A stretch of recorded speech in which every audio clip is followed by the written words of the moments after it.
Excellent. So what I'm going to present right now is actually some work that we've been doing at CMU recently. It's somewhat of a new project. It involves three of my PhD students, Jaspreet, Hanan, and Daniel, as well as an REU student we've had working with us over the summer. So this morning I gave Jim a little trouble, actually, about privacy, and I was probably being a little unfair because I had some of the answer, at least I thought I did, when I was giving you a hard time.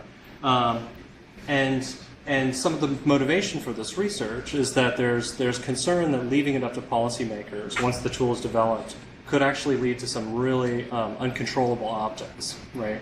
So partly because the policy environment reacts sometimes from the gut and the way people feel, and not with respect to any data about how we think people might react generally. So this project was actually intended to try and figure out how people react in the wild. What's the motivation for the project?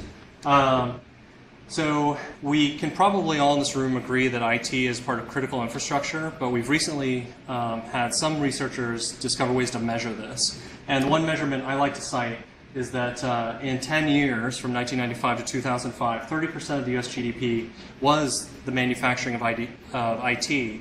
But actually, during that same period, 50% of the contribution to the GDP was from IT.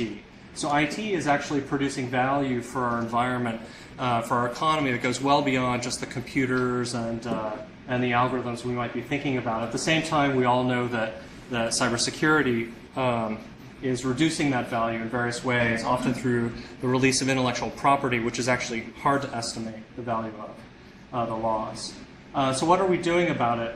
So in 1998, the White House passed a presidential directive with the aim of increasing information sharing, both with the US government as well as in the private sector. And in 2015, the White House moved further to establish what that coordination would look like. And then just this last year, the Cybersecurity Sharing Act allows for the sharing of cybersecurity information between private sector companies and the government. And this cuts across critical infrastructure, so it could include banking, transportation, obviously defense. And so the challenge that we're interested in trying to address is how you can share the incident indicators with the government, knowing that there's potentially a risk to privacy. So how do we, in fact, preserve privacy? Now, cybersecurity indicators could be very specific, for example, IP addresses that you know attacks are being launched from. But in some cases, companies really don't have the expertise in-house to do the analysis to find the indicators.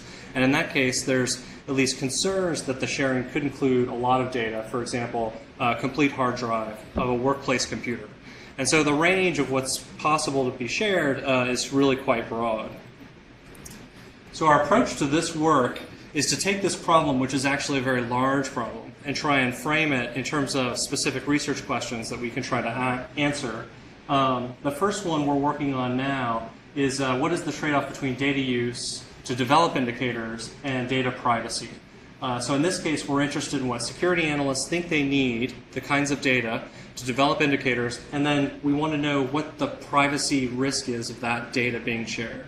And so what I'm going to talk about today is what risk is. This was actually part of our journey. We had to figure this out. It's not a term that's native to computer science.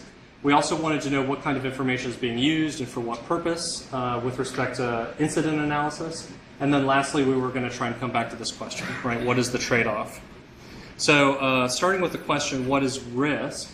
So many of us have an intuition for what risk is. As early as the 1960s, risk was defined in market research as the trade-off, as basically the uncertainty about an adverse consequence, right?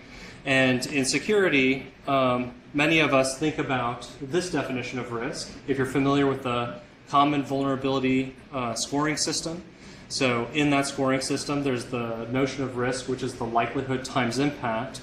And the motivation for this formula, we don't have evidence that, for example, this is how people would compute privacy risk, right? And we also don't know, first of all, how to consider likelihood. What is the likelihood of a privacy harm? And also, how do you measure the impact of the privacy harm, right? So when we were designing our studies, one of the things we want to do is reflect on whether or not this formulation of risk is actually the right formulation. So what we found was that from the 1970s forward, there's a large body of research looking at measuring risk perception. And it basically breaks down into two different kinds of perspectives. One perspective is what's called revealed preferences, and I'll talk a little bit about this. But this is essentially trying to identify the risk based on economic data that's been collected over a period of time. You can think of motor vehicle accidents. What is the risk of driving a car, for example? The second kind of research, which I'll also talk about, is express preferences. So in certain situations, you can't actually use economic data because there is no data, or there are circumstances about the economics that are changing that cause that data to be questionable. And then lastly, there's a 19 view. So earlier, one of the presenters talked about this issue of ambiguity aversion. So risk, based on the definitions in judgment decision sciences, might be considered ambiguity aversion or might be considered uncertainty. So in ambiguity aversion, you don't know what's inside the jar. In uncertainty, maybe you know the proportions, or actually, I'm trying to remember what the definition of uncertainty is. Do you remember? Uncertainty would be the probability itself is variable. The surface variable, so the quantities of the black and white marbles? Yeah, the uncertainty is the distribution over the probability. Okay. It depends on the amount. Okay, so it's the proportionality. Yeah, so there's a possibility that when you're measuring privacy risk, you're dealing with actually uncertainty because people don't have experiences of privacy harms and they don't have experiences of likelihoods. So starting with revealed preferences, Starr in 1972 spent a lot of time analyzing situations where there was economic data. So for example, the risk of getting into an accident while skiing versus the number of people who go skiing. The risk of people dying or getting cancer from smoking. The risk of failures in electric power. Some of the motivation for this was in engineering. They were building nuclear power plants, and there was a concern about the risk of a nuclear power plant failure, but there wasn't sufficient data to estimate the risk yet. And one thing he found that is generally the risk was about 3 times the benefits, right, based on his data. But there was a critique of this approach, and the critique was actually started by... Like B cubed. I'm sorry? It looked like B cubed, not 3 times. Yeah, no, it didn't. It was a log scale. It's a log, yeah, it's a log scale. So, so with respect to the critique, the Baruch Fischoff and Paul Slovic, what they realized was that essentially when you're trying to estimate risk using express preferences, revealed preferences, you have to actually assume that past behavior is a valid indicator of the future, right? So with respect to driving in automobile accidents, you have to assume that automobiles are always designed the same way, that people's behavior in the past is not going to change in the future, and this past behavior is going to predict the future. This becomes a problem in privacy because the technology that we use to collect our personal information is often changing, and as such, the risk is also changing. In security, the vulnerabilities are also changing, and so the ability to ensure that your personal information is kept confidential is changing. So in this sense, past behavior is actually probably not a good indicator of the future. In addition, revealed preferences assume that individuals have complete information, they can use that information. So this assumption doesn't work very well. You have to think about the design space. It doesn't even really work very well in automobiles. So when you enter your automobile, you understand some aspect of the safety mechanisms in that automobile. You understand it has airbags, you understand it has seat belts, you know how to put the seatbelt on. But you don't really understand at a technical level how those devices work unless you're an engineer who's been working in safety in automobiles for some time, right? So you trust the designers that in fact they work. Without that detailed knowledge of the design space, including the design alternatives that were not offered to you, you're not effectively making a risk-based decision in the way that Starr had assumed. And then lastly, and you can probably imagine this is true, but in order to compute the risk trade-off on that previous chart, you actually have to analyze data in a very particular way, right? So if I go back really quickly, how does he estimate risk? It's the person hour versus exposure. So how do you compute that for skiing, for example, right? You can think about, the average person who goes skiing, they ski for this amount of time, they ski on hills of this kind, and then from that you try to compute the exposure. And that's actually specific to the individual doing the analysis. So with respect to scaling, that means that revealed preferences are probably a technique that's very, very hard to scale. So what happened was Fishoff and Slovic designed a very different kind of study. What they did was they found a community that they thought was educated and was willing to actually work through a number of steps in an experiment. The first thing they did was they presented them with a list of benefits for each of these activities. Right, so for hunting, skiing, and smoking, they elicited benefits, had them rank order the benefits, then they had them compute multiplicative distances between the benefits. What that means is you first find the benefit that's least benefit, and you assign a 10 to that, and then for the next benefit, you decide how much more a benefit it offers. So if it's twice the benefit, then it gets a 20, and so on. You need to do this because when you're doing statistical analysis and you're making assumptions that you have continuous data for the benefit measures, you want to make sure that it conforms to certain properties of mathematics, adding, multiplying, and this sort of thing. So once they did that, they also did that with the risks, and then they found out that risk and benefit trade-off looks very, very differently than what Starr found. Essentially, the takeaway is that if you perceive the benefits, then the risk is low. If you don't perceive the benefits, then the risk is high. So in contrast, if you think about smoking, hunting, and skiing, these all clustered very closely together in Starr's method. They were considered low risk and all about medium level risk, but low benefit. Here you'll see they're mostly low benefit, but they're actually different levels of risk, right? So people who go skiing don't perceive skiing as being high risk in comparison to smoking. Motor vehicle accidents was an outlier. And at the time, it turned out that there was quite a bit of advertising by the Department of Transportation to encourage the use of seatbelts.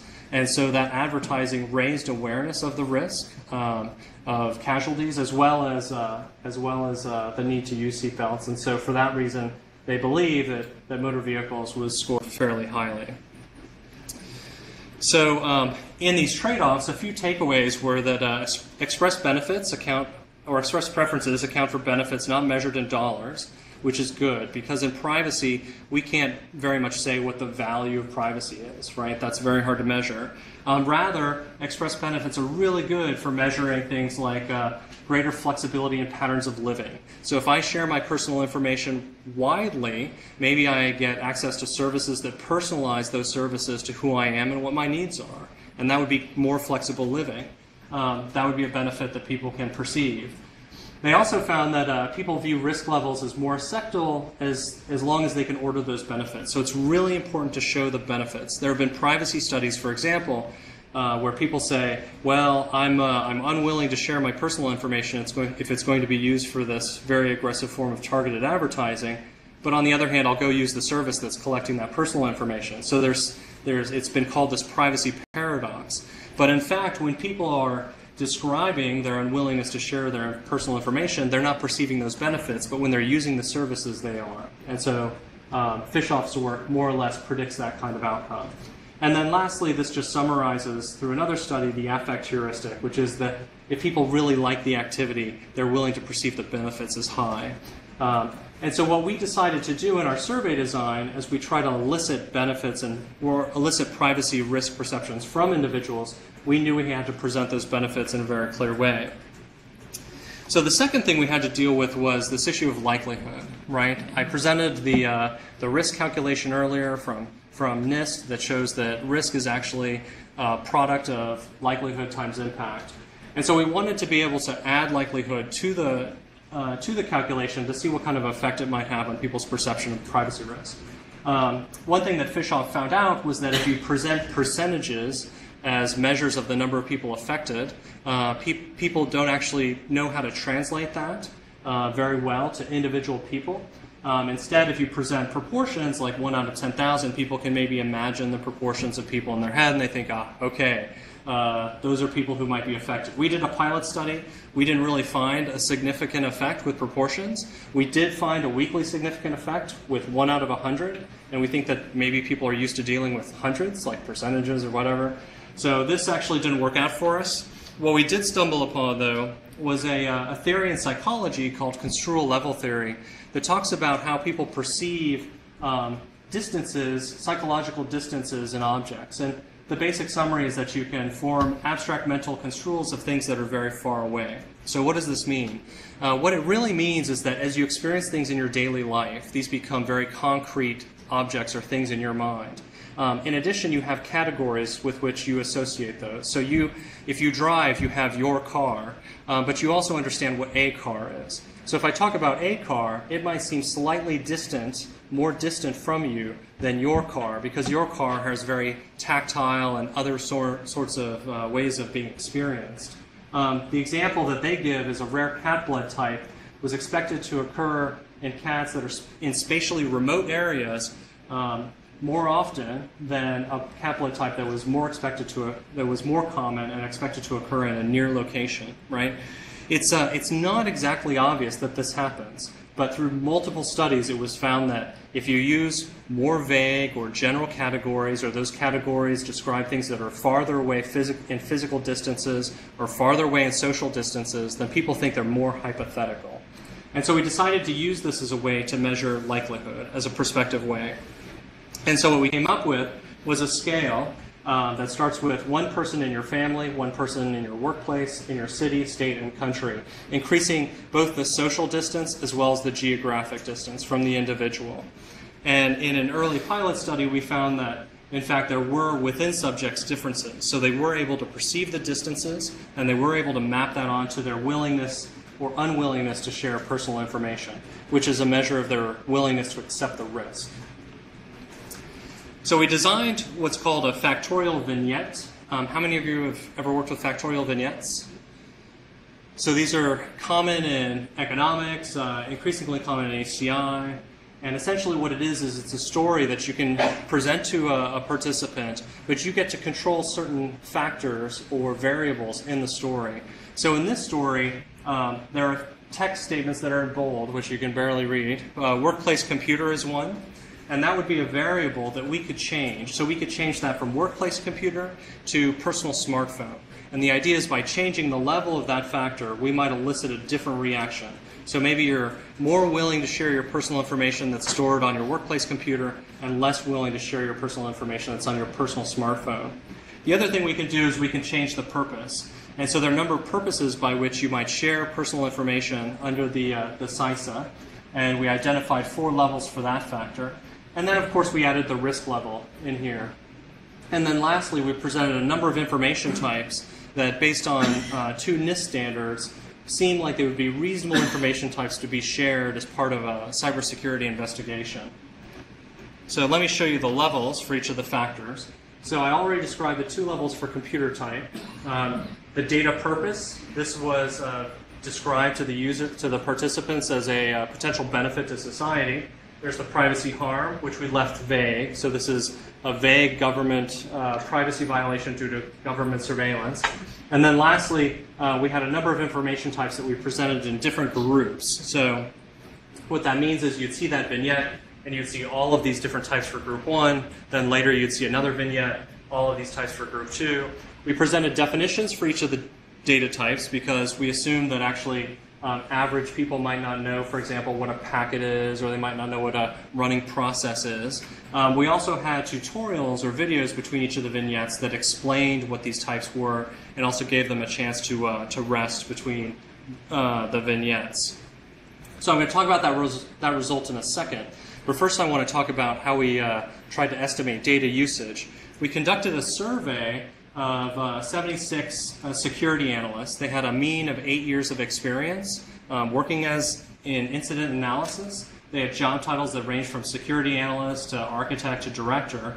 About 36% of them use Sticks. Sticks is a format for sharing cybersecurity indicators, and it's a format now that's actually being managed by Oasis. 73% conducted network monitoring and forensic investigations. We asked them what kinds of activities they engaged in.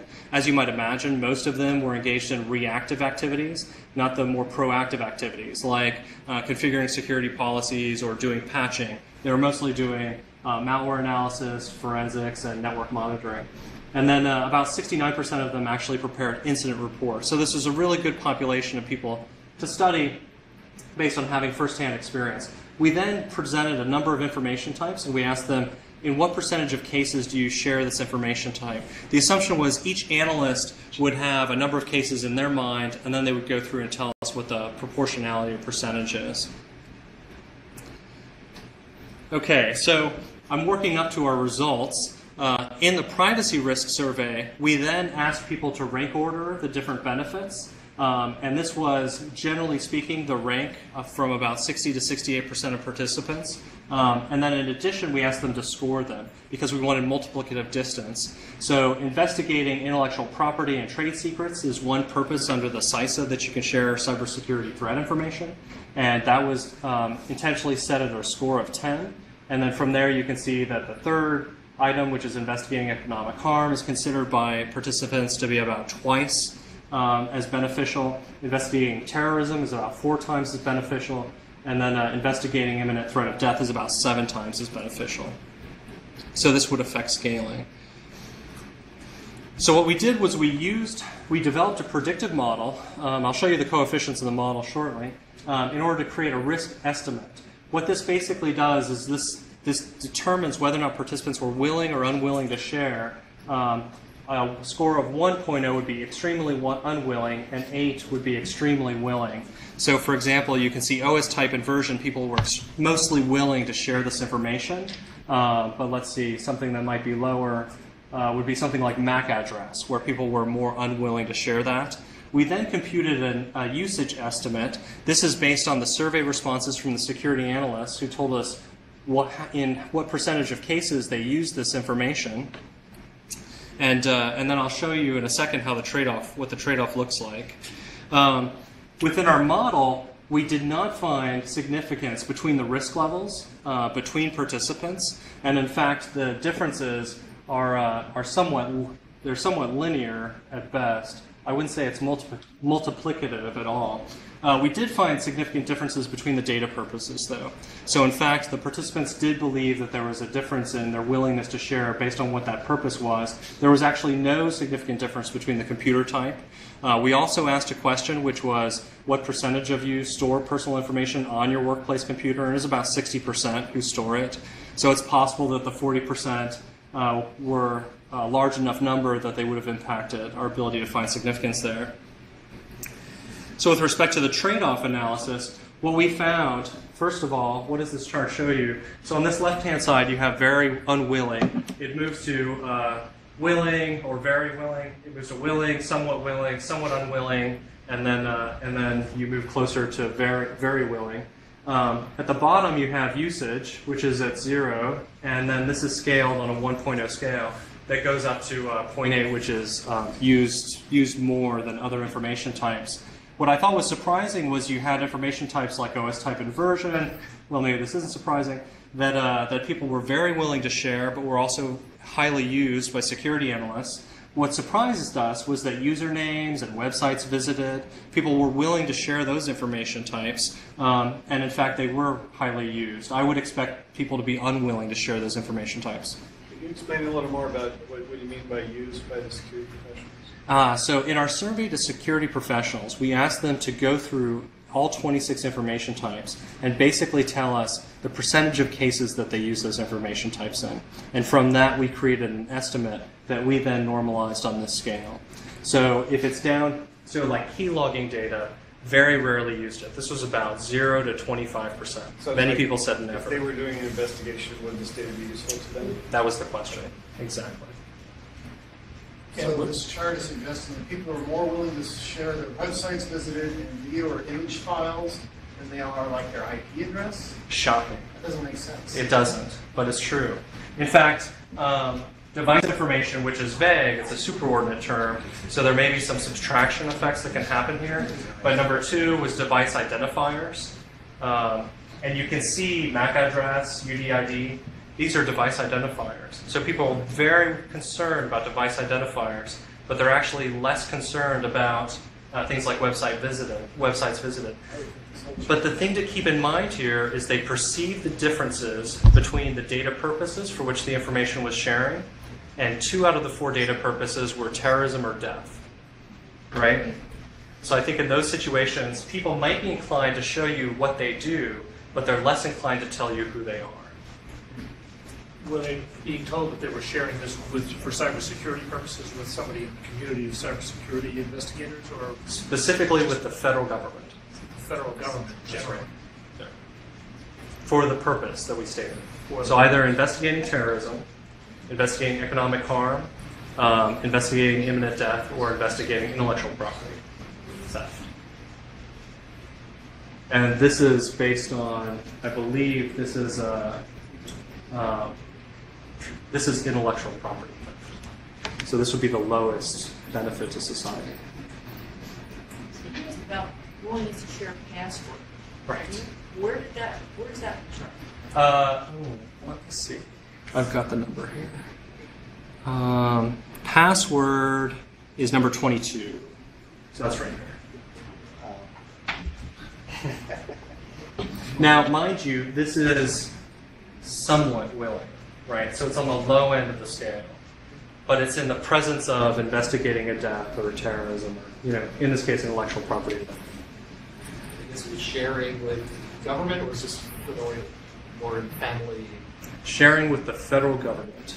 Now, we did show them different levels of risk. So somebody in your family could suffer a privacy violation from government surveillance, somebody in your workplace, and so on. There was no significant differences with that factor, which means we could remove the factor from the analysis and it wouldn't have an effect on the willingness to share estimate, the prediction. IPRC is this category is the worst. It's unwilling, but it's highly useful, right? Yeah, right. So why IPRC is an issue? Was it systemic IPRC? For individuals? Yeah. We did not go back yet and ask people why they might perceive these things to be more high risk. So that's a good question for us to do. Our suspicion is that people perceive IP address to be an identifier, and because it's also actually clustered with other identifiers, and so they perceive that would reveal who they are, which they may be which they are more concerned about than what they do on a workplace computer or their smartphone, on average. Most IP addresses is not static, so it's dynamic IP addresses. Well, so I think technically you're right, but in actuality, my understanding is that ISPs don't change them very often. So even your home IP address, right? And then they probably have the data to link it back to. I don't know. I don't know how sophisticated the participants are when they're answering these questions. What I do know is that this is their reported perception of privacy risk. Those are operators, system operators, system. What kind of? Who was answering these questions? That's a good question. So the y-axis is based on an estimate from security analysts. The x-axis is based on an answer from the general public. So we did an online survey. Some of my colleagues in psychology, in part of the Lablet, they did a study on mental models of experts and novices in regards to security. I can point to what.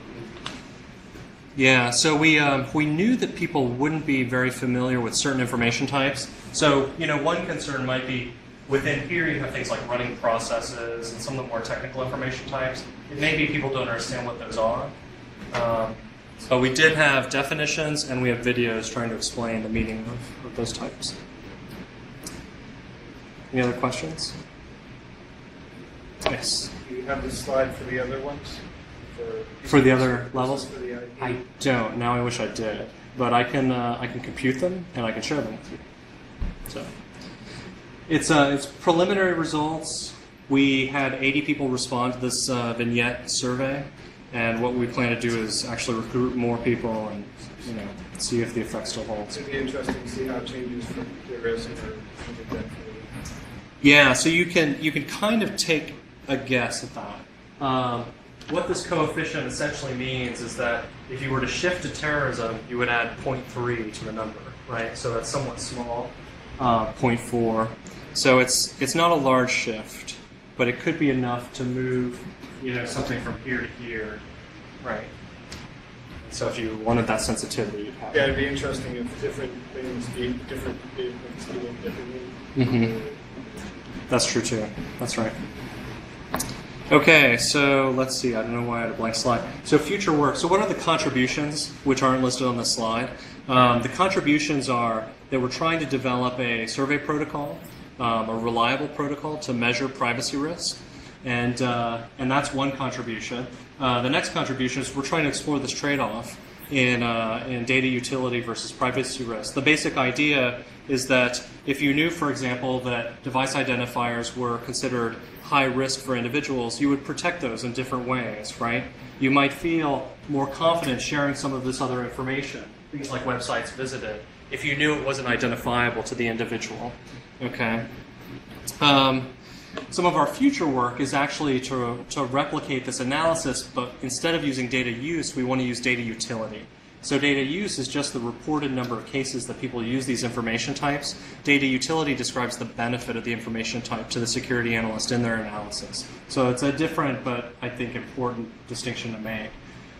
We're also interested in different mitigations that could be imposed by the person doing the data analysis. So there are a couple mitigations we've talked about among ourselves. Data redaction is it may be surgical, but it has a very strong effect. If you remove the IP address, that could actually be the indicator. And so in that case, you might lose all the information you need, which is why data utility is important. Statistical aggregation is the notion of generalizing information. So if you know that something happened at an IP address, but you remove the last, the last octet, then maybe you're okay in terms of removing the identifiability of the data. Data perturbation is like differential privacy for anyone who's familiar with that. Increased restriction means you create enclaves where the data can be used freely, but what you might do is reduce the opportunity to do exploratory searches or exploratory model building. And then lastly, we are interested in trying to compute the privacy risk score through composition. So we haven't measured that. Each of these privacy estimates is on each individual type independently. So when you compose information together, you might have higher perceived risk. So for example, if you had websites visited and you combined it with something like IP address, that could negatively affect your the perception or willingness to share websites visited. So correct me if I'm wrong, but my understanding of this is you're really dealing with perceptions. Only. And so compared to those other charts involving, risk of skiing or driving a car or whatever, I mean, there's statistics on actual harm. There's no statistics here on actual harm. So this is how people feel about something, which is interesting, but it doesn't have anything to do with actual harm. I think you misunderstood the earlier slides. So the one with star, the perception, is that is actual harm. But in fact, to compute values on that y-axis, you have to make estimates that you interpret from the data. And so one of the criticisms of STAR is that even though you do have motor vehicle accidents, computing things like the cost of that accident to society, or do people really know the risk when they purchase a car and drive a car, there are underlying assumptions there that are based on the perceptions of the investigator. And so I think the criticism is that even though it looks like it's more concrete and there is in fact a real harm to be measured, the criticism is that it's still just subjective analysis. The fish-off work is basically what we're trying to replicate in the space of privacy. And so fish-off's realization was that for some things, for the criticisms of STAR's work, you should be doing measurements of perception. And in fact, that's the best you can do. And so we believe also in privacy, that's probably the best you can do. Many people probably don't know if their information is used against them in a negative way. And actually finding out that that's happening is probably pretty difficult. So what's interesting about this, though, is that it probably plays more to the policy question. So if you have a technology that you're willing to roll out, then one question a policymaker might have is, how is the public reaction going to be with respect to the information that's being collected? If the public is comfortable with the use of the data, then the privacy risk perception is low, right? And in fact, we would expect events to affect the perception. So if there was a terrorist attack, which there have been a few of those recently, that would affect the perception. If things were fairly calm and there were no problems, but there were concerns about government mismanagement of information or technology, then the privacy risk might be high. And so is that the thing to measure? It might be.